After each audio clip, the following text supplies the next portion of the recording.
रे भले रहित जवानिया परती रे पहले जनती तो शादी न करती रे भले रहित जवानिया परती रे रूप चमकावत अपन हमरे सारी पहिरबा लवंडा भतार के ढोढ़ी लवंडा भतार के ढोढ़ी हमरो ले गहिरबा लवंडा भतार के ढोढ़ी हमरो ले गहिरबा लवंडा भतार के ढोढ़ी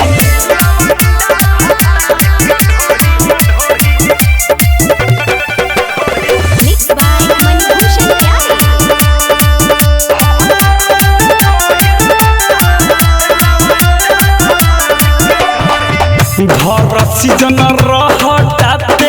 साटाए करबू कह के करा से कही हम भीतरी के दुख घर सीजन रहटाते साटाए करबू कह के करा से कही हम भीतरी के दुख बोला लागे असर नइखे लागे कन बहिरबा लवंडा भतार के ढोढ़ी लवंडा भतार के ढोढ़ी हमरो ले गहिरबा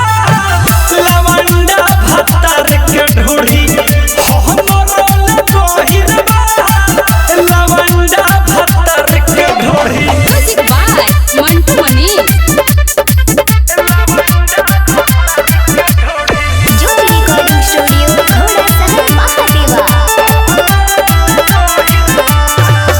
के ढेर लोग बाटे दीवाना दिन रात सुनताते बिकी राज के गाना पियावे के ढेर लोग बाटे दीवाना दिन रात सुनताते